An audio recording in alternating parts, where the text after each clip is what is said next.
निर्दारोनी पाहे कपिंद्रा दिसे राक्षस भ्यासुर महापापी दुराचर त्याचे सत्वर मारे नवे लोकाभिरामं रणरंगधीरं राजीवनेत्रं रघुवंशनामं कारुण्यरूपं करुणाकरन्तं श्रीरामचन्द्रं शरणं प्रपद्ये मनोजवं मारुततुल्यवेगं जितेन्द्रियं बुद्धिमतां वरिष्ठं वातात्मजं वानरयोधमुख्यं श्रीरामदूतं शरणं प्रपद्ये राजा रामचंद्र भगवान की पवन सूत हनुमान की जय। पुण्य पावन असणारी संतांच्या पदस्पर्शाने पुनीत असणारी नगरी आणि ह्या नगरीमध्ये अखंड हरिनाम सप्ताह निमित्त दुपारच्या सत्रामध्ये चालू असलेली रामकथा। सर्वप्रथम भगवंताच्या चरणावरती नतमस्तक। ह्या व्यासपीठाचे अधिष्ठान मूर्ती असणारे ज्यांना रामायणाचार्य म्हणून गणतात असे असणारे हरिभक्त पारायण श्रीधर महाराज कासाळीकर यांच्या चरणावरती नतमस्तक। अगदी गोड वाचक असणारे आमचे मार्गदर्शक ठाकूर महाराज यांच्या चरणावरती नतमस्तक। सर्व आलेले वाचक सूचक सर्वांच्या चरणावरती नतमस्तक। आमचे नेहमीचे वाचक असणारे या गावचे भूमिपुत्र आणि गोड गायक असणारे देवानंद पाटील यांच्या चरणावरती नतमस्तक। श्रोते तुम्ही महेशांच्या मूर्ती या न्यायानं श्रोते मायबापांच्या चरणावरती नतमस्तक आणि सेवेला सुरुवात। कथा अगदी गोड आहे। लक्ष्मणजींना तिकडे शक्ती लागलेली आहे आणि द्रोणांगिनीसाठी उड्डाण केलेले हनुमंतराया कुठं तर त्या काळनेमीच्या जिथं विराजमान होते त्या ठिकाणी आलेले आहेत आणि संत चरण रज लागता सहज वासनेचे बीज जळून जाये या न्यायानं हनुमंतरायांचा पाय त्या मगरीला लागला आणि मगरीचा उद्धार झाला। मगरीनं सांगितलेला उपदेश किंवा मगरीने सांगितलं की हे कोण आहे तर कर्म करुणी म्हणती साधू अंगा लावून या राख डोळे झाकून करती पाप। असा असणारा हा साधू नाही तर हे कोण आहे हे असणारा त्या ठिकाणी कपटी आहे, राक्षस आहे, रावणाचा त्या ठिकाणी आप्त आहे अशा पद्धतीने सांगितलेलं आहे। आणि मग सांगितल्याच्या नंतर त्या ठिकाणी निरखून त्या काय तर विषय येतो त्यांचा झाला नारायण नावडे जन धन माता पिता अशा असणारे हनुमंतराया। आणि म्हणून त्या ठिकाणी त्या मगरीनं विद्युजीवा नावाची जी असणारी अप्सरा होती ती मगरी त्या ठिकाणी सांगितल्यामुळं निरखून बघितलं आणि जे काळनेमीचं मुख्य रूप आहे ते मुख्य रूप त्या ठिकाणी लक्षात आलेलं आहे। आणि मग हनुमंतराया काय करतात निर्धारोनी पाहे तो कपिंद्र दिसे राक्षस भ्यासुर महापापी दुराचार यासे सत्वर मारिना। आणि म्हणून निरखून बघितलं की हे कोण आहे किंवा काळ नेहमी त्या ठिकाणी राक्षस आहे अशा पद्धतीनं ती विद्युत मालिनी किंवा ती मगर सांगितलेली आहे। आणि म्हणून निरखून बघितलं तर तो असणारा जो त्या ठिकाणी काळ नेहमी साधू म्हणून बसलेला होता त्याचं मुख्य रूप त्या ठिकाणी दिसायला लागलं। तो त्या ठिकाणी त्याचं कापट्य रूप दिसायला लागलं आणि मग हनुमंतराय म्हणायला लागले याला क्षणार्ध त्या ठिकाणी मारतो साधून हा पुरुषार्थ करवाला माझा घात अति बलिराम दूत याचा निपात करेल। आणि म्हणून मी रामदूत आहे आणि आणि त्या ठिकाणी रामांचा आशीर्वाद माझ्यासोबत आहे किंवा माझ्यावरती आहे, आणि म्हणून हा कपटतेनं माझा घात करण्यासाठी या ठिकाणी आलेला आहे, आणि म्हणून मी या ठिकाणी निश्चित अशा पद्धतीनं घात करेल, असं त्या ठिकाणी हनुमंतराया बोलतायत. ऐसे बोलोनी कपिंद्र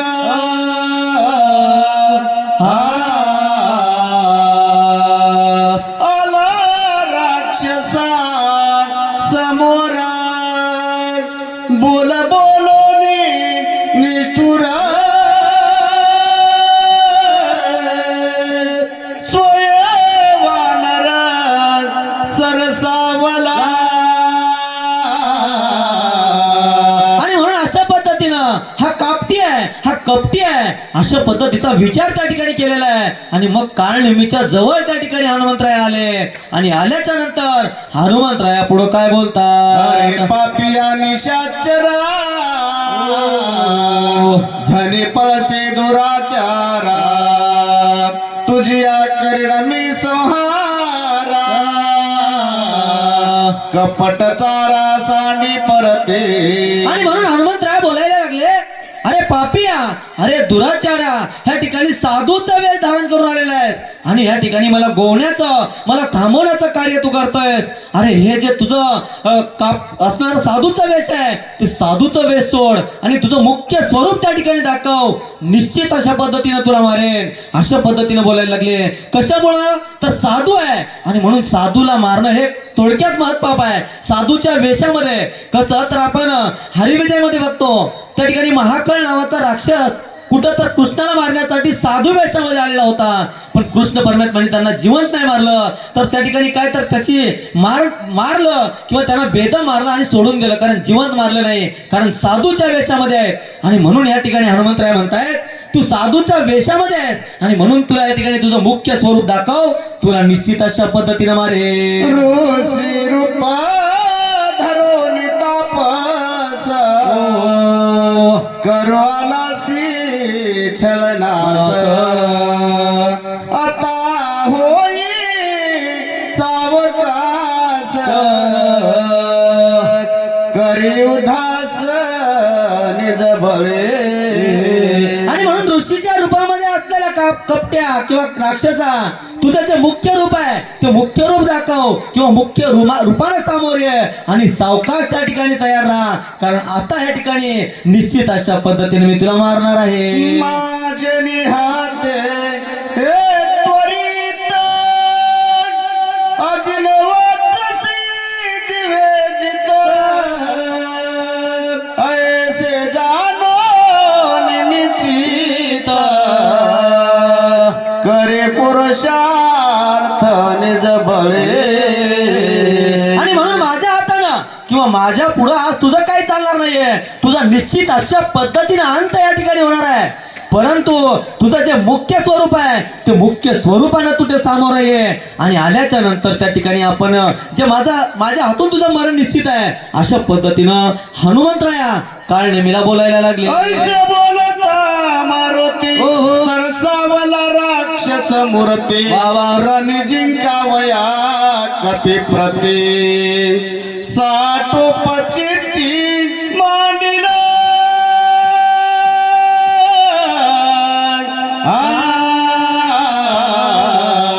आणि म्हणून हनुमंतरायांनी माझं मुख्य स्वरूप जाणलेलं आहे, हे काळ नेमीला कळालं, आणि मग काळ नेमी सरसावून यायला लागला.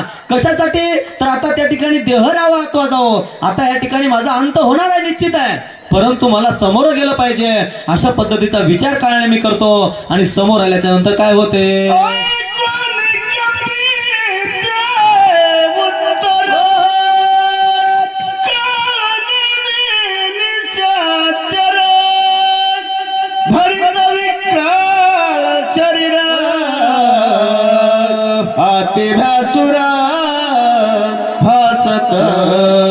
आणि म्हणून काळ नेमी त्या ठिकाणी हनुमंतरायाचे शब्द ऐकले किंवा हनुमंतरायाचे बोल ऐकले, आणि आपलं जे मुख्य स्वरूप आहे, काळ नेमीचं जे स्वरूप आहे ते स्वरूप त्या ठिकाणी प्रकट केलं. भयानक अशा पद्धतीचे शरीर दिसायला लागलं, आणि मग अशा पद्धतीच्या काळ नेमीला हनुमंतराया काय करतील, 10 योजने वाढला उंचा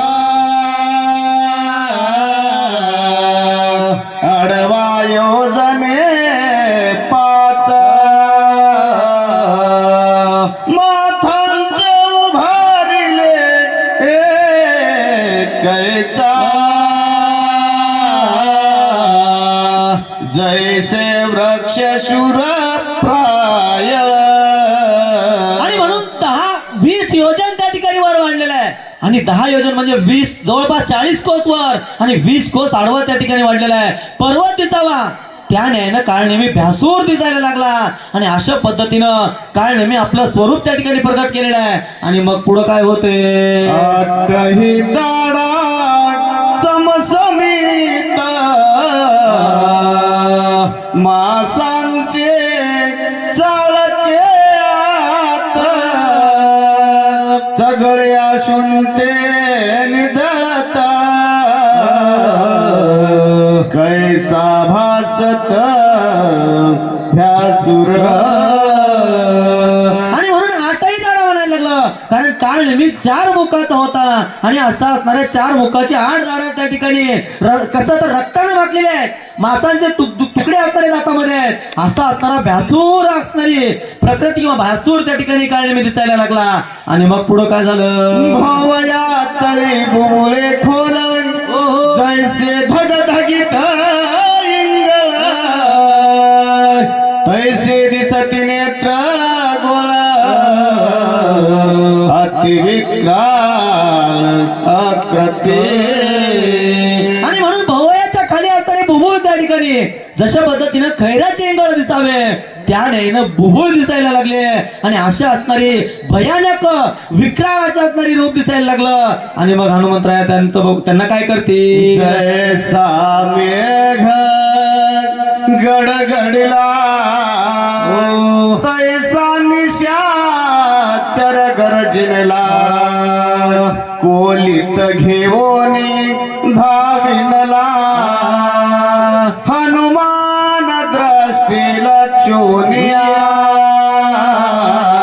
आणि म्हणून जशा पद्धतीनं त्या ठिकाणी विजांचा कडकडाट व्हावा त्या नयनं गर्जना असणारा तो त्या ठिकाणी काळनेमी केलेला आहे. एक कोलीत घेतलं आणि हनुमंतरायाच्या दिशेनं धावायला लागला. आणि धावताना तो हनुमंतराया काय करते, प्रताप देखोनी निशाचरी वेगी वाढला कपी केशरी 10 योजने गगनांतरे उसळवणे दुरी चालिला. आणि म्हणून हनुमंतराय असणारे कसं तर अष्टसिद्धी नवनिधी के दाता अशा असणारे 8ही सिद्धी ज्यांच्याकडे प्राप्त आहेत. हरिमा जे असणारे 8 सिद्धी आहेत. जेवढं रूप लहान घ्यायचं तेवढं हनुमंतराय घेऊ शकत होते आणि जेवढं मोठं घ्यायचं तेवढं मोठं घेऊ शकत होते. आणि म्हणून 20 योजन असणारे हनुमंतराय त्या ठिकाणी भीम आकार घेतलेला आहे.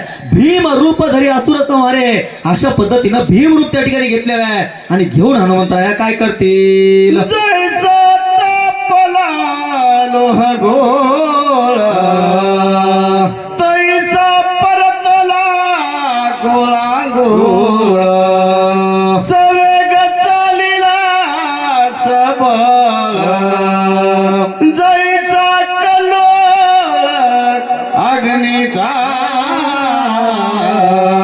आणि म्हणून एखादा लोखंडी त्या ठिकाणी गोळा किंवा लोखंडी एखादा हत्यार जसं तप्त झाल्याच्या नंतर वाटावं त्या न्यायनं गोळांगुळ म्हणजे हनुमंतराया का काळ नेहमीच्या दिशेने यायला लागले. आणि अशा पद्धतीनं आल्याच्या नंतर हनुमंतराया काय करते, झाले शतचूर्ण शरीर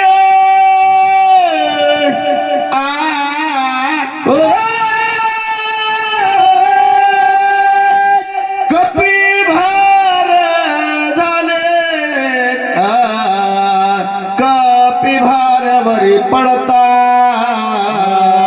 आणि म्हणून एखादा त्या ठिकाणी कसं तर पर्वतावरती वज्र पडावं आणि पडल्याच्या नंतर पर्वत त्या ठिकाणी पिष्टमय व्हावं किंवा पीठ व्हावं त्या न्यायानं त्या काळनेमीचे 100 तुकडे झालेले आहेत. आणि मग 100 तुकडे झाल्याच्या नंतर काळनेमी पुढं काय करतो, तरी राक्षसा तुरबळे हो. आक्रंदे दिदली अरोळी कपी तुझी युद्ध समेळी मी करीन रांगोळी करीना. त्या ठिकाणी जित्याची सवय मेल्याशिवाय जाणार असं म्हणतात. त्याने ना 100 तुकडे झाले पण काळ नेहमी थांबायचं नाव घेत नव्हता. आतुरबळी त्या ठिकाणी काळ मी तुझ्यासोबत युद्ध करणार आहे अशा पद्धतीनं पुढे बोलायला लागले किंवा बोलायला लागला. आणि मग हनुमंतराय काय बोलतात, ऐसे बोलता राक्षस हो, हो. भूमी आदळला कर्कश बोला. निधा उठिता बहुवस पर्वते देश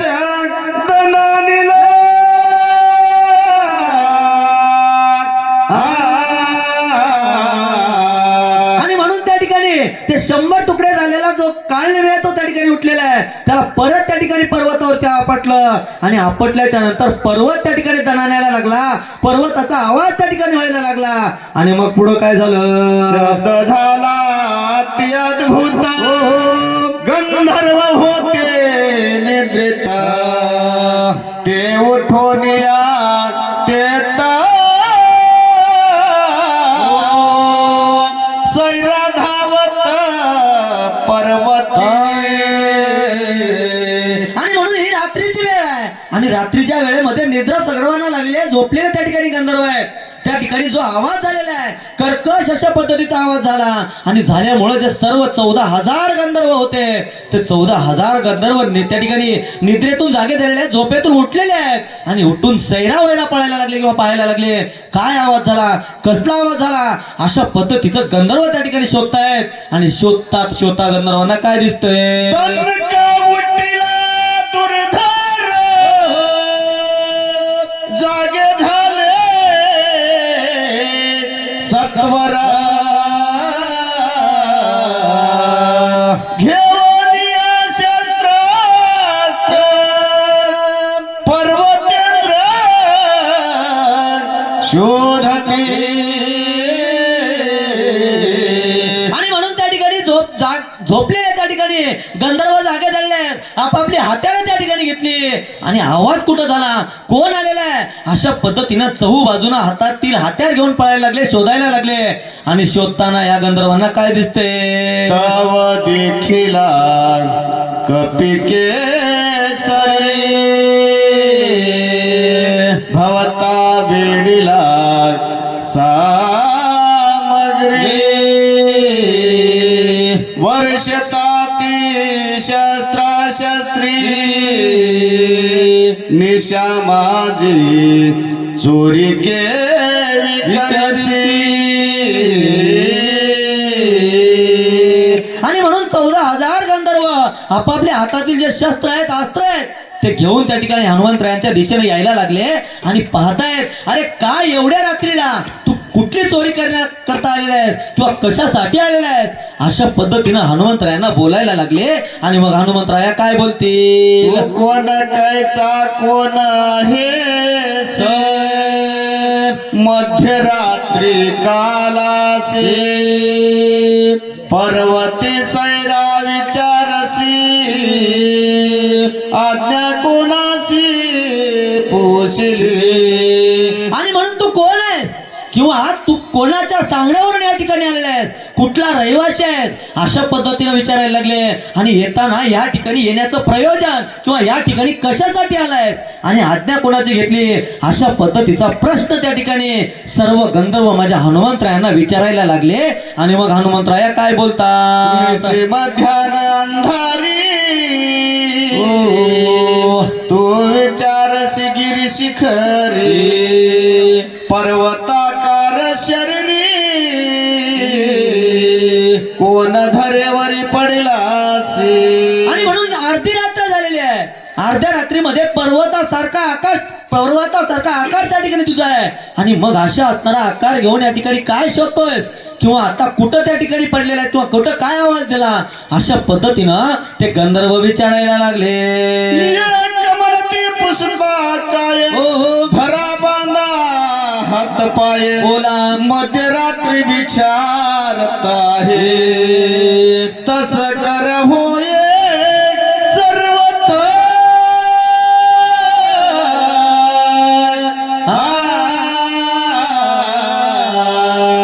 आणि म्हणून एक त्यामधला म्हणायला लागला, अरे काय विचारता, ह्याला काय बोलता, काय करा, ह्याला त्या ठिकाणी धरा बांधा, कारण हा चोर आहे आणि हा चोरी करण्याच्या उद्देशाने या ठिकाणी आलेला आहे, ह्याला विचारू नका, तर याला आपण शिक्षा केली पाहिजे, अशा पद्धतीने एक त्या ठिकाणी बोलतोय. आणि मग पुढं काय होते? ऐसे करते कलोल मिळाले सभवते सकळा ते देखोनी गोळा गोळ मधुर उत्तरे बोलत. आणि म्हणून या ठिकाणी अशा पद्धतीनं सर्वजण त्या ठिकाणी बोलतायत आणि 14,000 गंधर्व माझ्या हनुमंतरायाच्या सभोवती झालेले आहेत. आणि झाल्याच्या नंतर मधुर वचनामध्ये हनुमंतराया काय बोलतात? जम्बो दीपाचे दक्षिण कोणी किष्किंधाचे राजधानी सुग्रीवराज चूडामणी तये स्थानी नांदत. आणि म्हणून हनुमंतराया सांगायला लागले जम्बो या द्वीपा माझे, जम्बू द्वीपा म्हणजे दक्षिणेला काय तर त्या ठिकाणी माझे राजे असणारे सुग्रीव जे आहेत किष्किंधा पर्वतावरती ते वास करतायत. अशा पद्धतीनं हनुमंतराया सांगायला लागले. आणि पुढं काय बोलतात, त्याची सखे श्रीरामेसी स्वाभिमानी श्रीरामासी तन मनार पिले भक्तीसी वानरासी अति प्रेम. आणि म्हणून अशा असणाऱ्या किष्किंधा पर्वतावरती माझा राजा किंवा माझे असणारे राजे त्या ठिकाणी राहत आहेत. आणि त्यांनी असणारे प्रभू राम अयोध्येचे राम असणारे त्यांच्याशी सख्यत्व केलं, त्यांच्याशी मैत्री केली आणि तन मन धन त्यांना अर्पण केलं. अशा पद्धतीनं माझे राजा आहेत आणि मी त्यांचा दास आहे. अशा पद्धतीनं हनुमंतराया बोलायला लागले. राम रावणाचे रण युद्ध झाले अति दारुण. रावणे ब्रह्मशक्ती सोडून बंधू लक्ष्मणा पाळला. आणि म्हणून सकळ वृत्तांत सांगायला लागले. कसं तर माता म्हणे जी असे भोगू पाहे ती असे या न्यायानं रावण त्या ठिकाणी आला.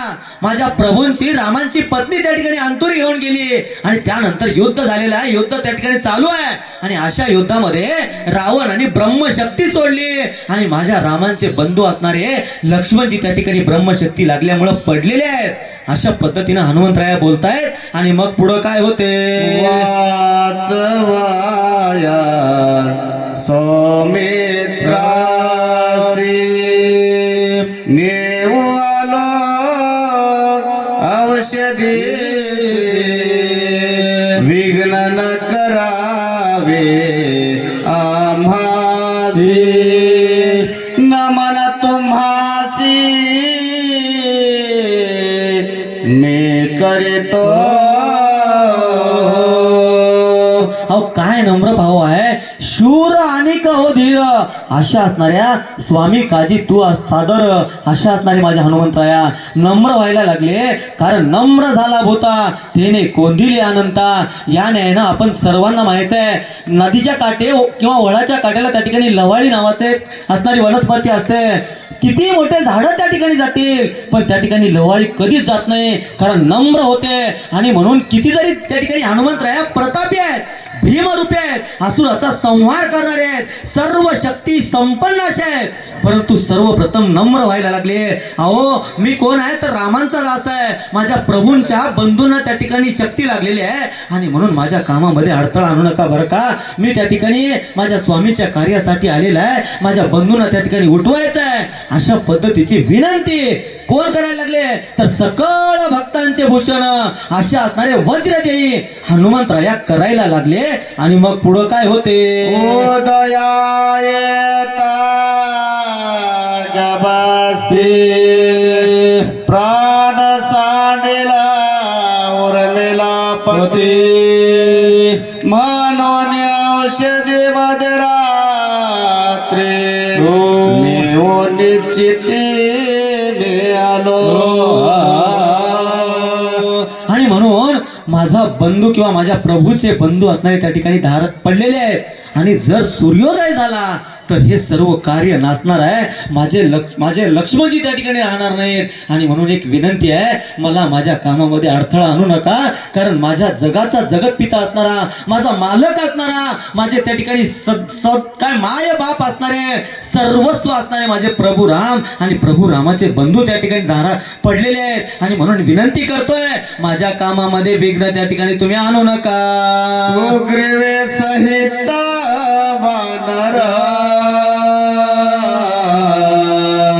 सकल श्रीरामाचे किंकर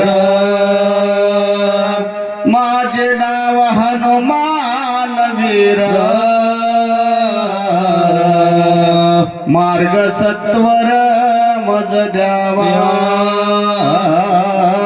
आणि म्हणून माझे मालक असणारे किंवा माझे राजे असणारे सुग्रीवजी ते त्यांच्यासह सर्व वानरगण कोणाचे तर प्रभू रामांचे किंकर आहेत, प्रभू रामांचे दास त्या ठिकाणी आहेत, मैत्री त्या ठिकाणी त्यांनी केलेली आहे. आणि म्हणून माझ्या कार्यामध्ये तुम्ही अडचण आणू नका. मला जे कार्य आहे, माझं जे दिव्य औषधी त्या ठिकाणी घेऊन जायचं आहे, बंधू लक्ष्मणजींना उठवायचं आहे. आणि म्हणून तुम्हाला विनंती आहे, कसं तर लागून या पाया विनवितो तुम्हाला. त्या ठिकाणी काय करा तर तुम्ही या ठिकाणी माझ्या कार्यामध्ये विघ्न आणू नका. स्वामी कार्य साधिता पूर्णा सर्वता करुणय विघ्न पुढील करिता छलना श्री रघुनंदना शोभेल. आणि म्हणून सेवके करावे सांगितले काम या न्यायानं माझ्या मालकांनी माझ्या स्वामींनी माझ्यावरती कार्य दिलेलं आहे. किंवा त्या ठिकाणी जे असणारी संजीवनी बुटी आहे, दिव्य औषधी आहे, ते दिव्य औषधी घेऊन येण्याचं कार्य माझ्यावरती दिलेलं आहे. आणि म्हणून स्वामी काजी सादर असा असताना मी स्वामींच्या कार्यासाठी आलेलो आहे. आणि म्हणून माझ्या कार्यामध्ये अडथळा आणू नका. मी त्या ठिकाणी माझ्या स्वामींच्या कार्यामध्ये आलेलो आहे. ऐसे बोलता कपी केसरी गंधर्व सरसावले भारी केवडी सुग्रीवाची थोरी औषधी रात्री नेवाला. आणि म्हणून अशा पद्धतीने हनुमंतराय विनंती करतायत, सांगतायत, पण गंधर्व त्या ठिकाणी ऐकायला तयार नाहीयेत. काय तुमच्या राजाचं त्या ठिकाणी थोरपण सांगता, सुग्रीवजी म्हणता. आणि अशा असताना राजा रात्रीच्या समयाला किंवा रात्रीला ही औषधी चोरून नेण्यासाठी पाठवावं, काय तुमच्या राजाचं मोठेपण सांगता. अशा पद्धतीनं ते गंधर्व बोलतायत. आणि बोलल्याच्या नंतर हनुमंतराय काय बोलतात, सकळ सैन्य सरसावले मारावया सिद्ध झाले बोला. गदा परिगती कठ भाले वर्षू लागले समकाळी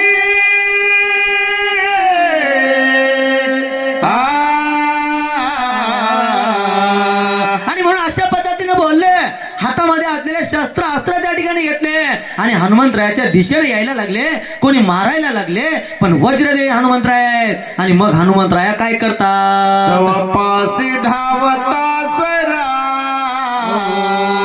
होता आडवा गंधर्वाड दारा अकलावया वानरा करते खरा पुरुषार्थ. आणि म्हणून हनुमंतराया त्या ठिकाणी कसं तर डकोखेद करू कोण त्या गोष्टीचा पती लक्ष्मीचा जाणत असे या न्यायानं मागे पुढे उभा राहे सांभाळीत आली आघात निवाराया.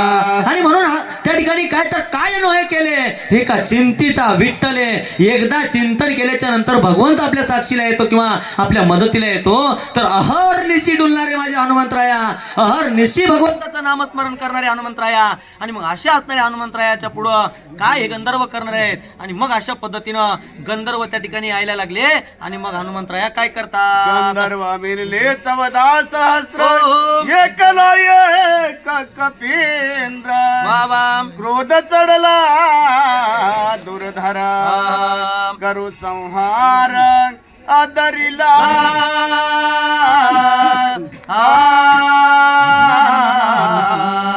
आणि म्हणून 14,000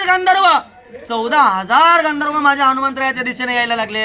आणि एकले असणारे हनुमंतराया आणि ह्या 14,000 गंधर्वांचा त्या ठिकाणी सामना करण्यासाठी एकटे हनुमंतराया तटस्थ आहेत. आणि मग अशा पद्धतीनं पुढं काय होते, रूपे वाढला दारुण रामे थरकती संपूर्ण भयानक दिसे चिन्ह कपिंद्र जाना खवळला.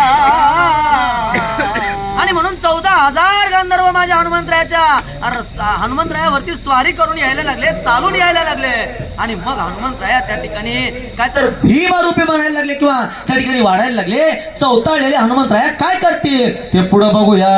एक मुष्टी घाती मारले एक दंत रेले एक वेळे पुच्ची मारले एक आपले खडकेशी एक वेळ सत्वर मारले 14 सहस्त्र केरे राम नामे भुगकारा ओगा विजय कपेंद्र सोय झाला.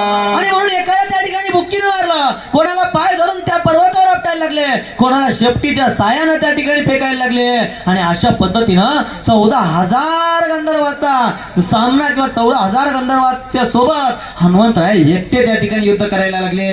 देव उभा मागे पुढे उगवी कोडे संकट या न्यायानं हनुमंतरायाच्या पाठीमागं किंवा हनुमंतरायाच्या पाठीवरती प्रभू रामांचा आशीर्वाद आहे. प्रभू राम त्यांच्या सोबत आहेत. आणि मग त्यांचं काय त्या ठिकाणी काय होणार आहे किंवा काय त्यांच्या पुढं कसलं विघ्न येणार आहे. अशा पद्धतीने या ठिकाणी काय होते, ज्याचे मुखी नाम स्मरण विघ्न देत त्याचे वंदे चरण कळे काळा स्वय आपण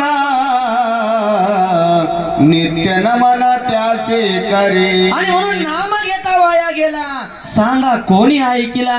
या न्यायानं नाम घेतल्याच्या नंतर कसं तर तरले तरती हा भरवाचा नाम धारकाचा ठसा. अशा असणारे हनुमंतराय अखंड नामधारक आहेत. आणि म्हणून 14,000 काय 14 लाख जरी आले तरी हनुमंतराया त्या ठिकाणी परिपूर्ण अशा पद्धतीने त्यांचा निपात करू शकतात.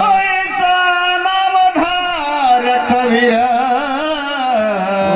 विजयी झाला कपिंद्र नाम गरजोनी सत्वर औषधी भार पाहतसे.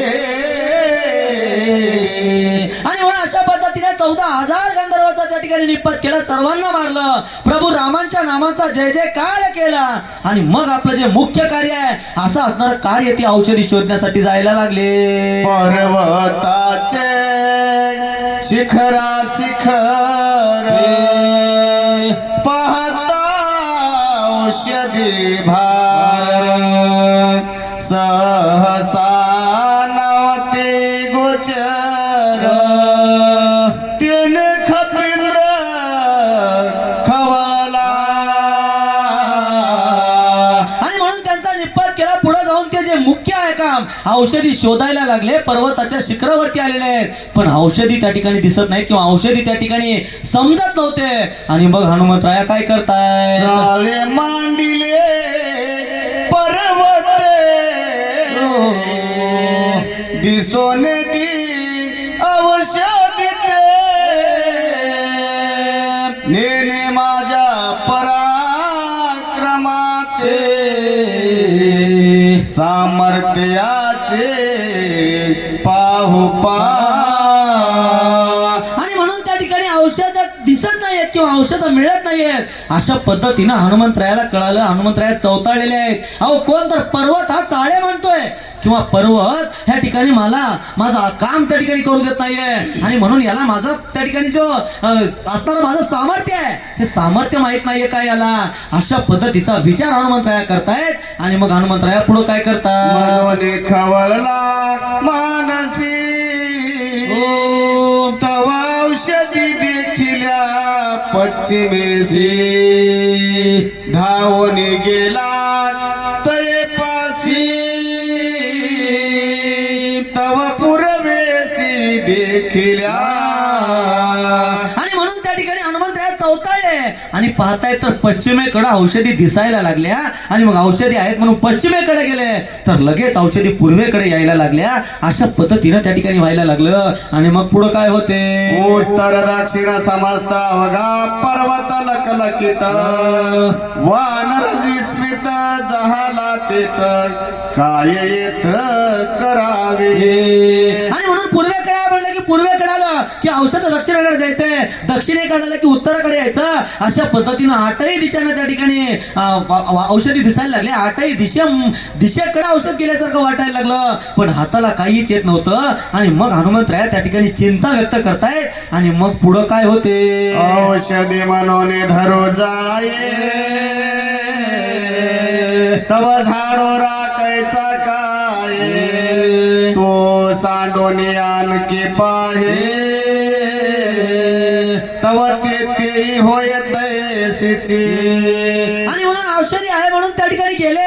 एखादं औषधी आहे म्हणून जर हातात धरलं तर त्या ठिकाणी केर व्हायचा, कचरा व्हायचा. पुढं गेल्याच्या नंतर तसंच व्हायला लागलं. आणि मग हनुमंतराया चिंताग्रस्त व्हायला लागले. किंवा हनुमंतराया पुढं काय करतायत ते आपण बघूया. ऐसा झाला खेद दक्षिणा नव्हेची औषधीचे दर्शन. चिंता तुरती विघ्न कायापना बोलत. आणि म्हणून आता औषधी काही मिळत नाहीये. कुठेही गेलं तर त्या ठिकाणी केर येतोय, कचरा येतोय, पण औषधी येत नाहीये. आणि मग अशा पद्धतीनं हनुमंतराया चिंताग्रस्त व्हायला लागले. आणि चिंताग्रस्त झालेल्या हनुमंतराया, खेद क्षीण झालेल्या हनुमंतराया काय करतील पुढं बघूया. जे जे तुका पुरुषार्थ केला ती तुका वगवया गेला. कपटी राक्षस भेटला तोही मारिला वायाची.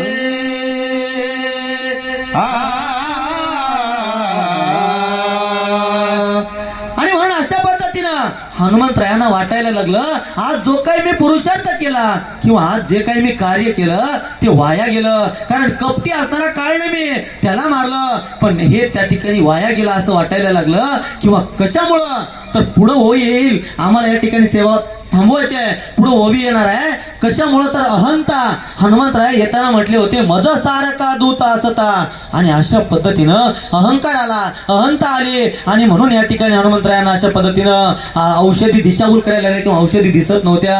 आणि म्हणून त्या ठिकाणी अहंकाराचा वारा न लागो राजसा माझी या विष्णू दासा भाविकांचे. अशा पद्धतीनं कवी करते या ठिकाणी.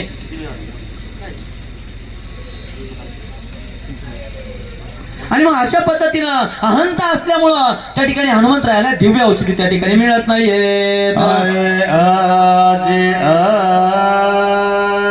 दुष्कर कर्मे केली ती अवघे वाया गेली. औषधीने बुडी दिली शक्ती झाली तेही व्रता. आणि म्हणून औषधी बुडी या ठिकाणी द्यायला लागली. कारण मी जे कार्य करण्यासाठी आलेलो होतो ते कार्य आता माझ्या काही हाताला लागायसारखं नाहीये. किंवा या ठिकाणी मी आतापर्यंत जे काही खटाटोप केला तो अवघा वाया गेला असं मला वाटायला लागलं. असं हनुमंतराया विचार करतायत. आणि मग पुढं काय झालं. सुग्रीवा काय मुख दावो श्रीरामचरण कैसे पाहो. अंगदा काय उत्तर देऊ श्री रघुराव शोभेल. आणि म्हणून मी परत गेल्याच्या नंतर माझे राजे असणारे सुग्रीवजी त्यांना काय मुख दाखवू. माझ्या त्या ठिकाणी अंगदजींना काय सांगू. अहो दास्यत्व निकट हनुमंत केले म्हणून देखील रामचरण. अहो मी दास्यत्व केल्यामुळं मला भगवान पंढरी त्या ठिकाणी रामचंद्रांचं दर्शन झालं, रामचंद्रांचं सहवास मला लाभला. मी त्यांना काय मुख दाखवू, त्यांना काय उत्तर देऊ. अशा पद्धतीचा विचार माझ्या हनुमंतराया करतायत. आणि मग पुढं काय झालं. जना भ्यान केला पाये औषधी आणि नाव घ्याही श्रीरामन साहे काही अहंता सर्वही घातक. आणि म्हणून अहंकार या ठिकाणी घातक आहे. अहंता आल्यामुळं मला हे कार्य होत नाहीये. अशा पद्धतीने या ठिकाणी हनुमंतरायांना वाटायला लागलं. अहंतेवरती एक छोटंसं उदाहरण सांगतो.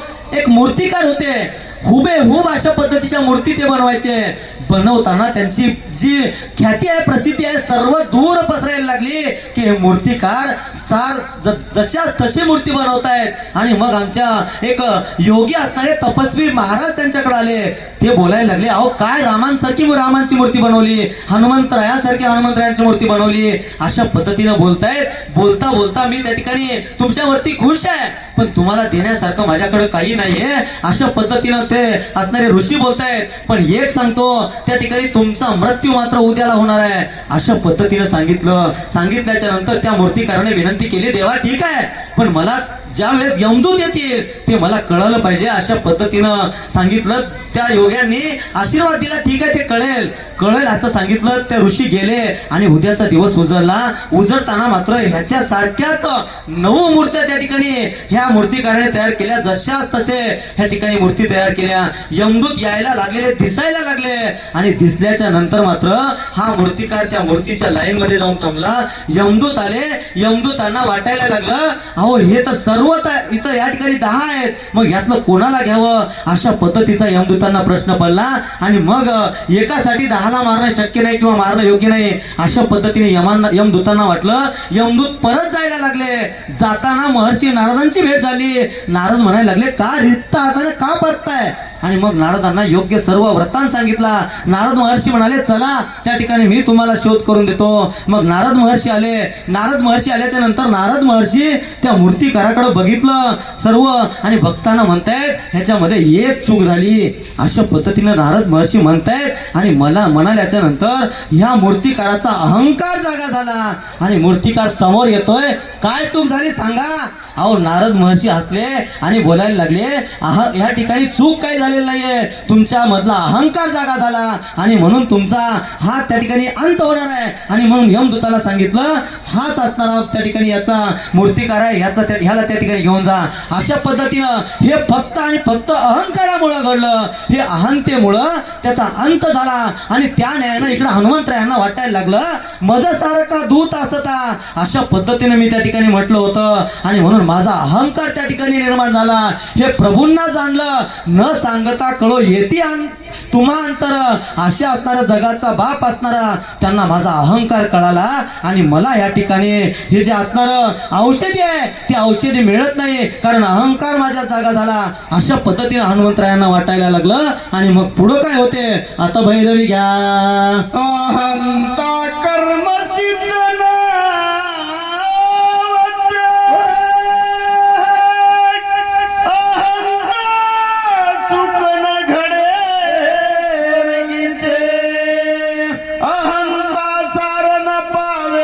वेदाचे अहंतासाचे घातका.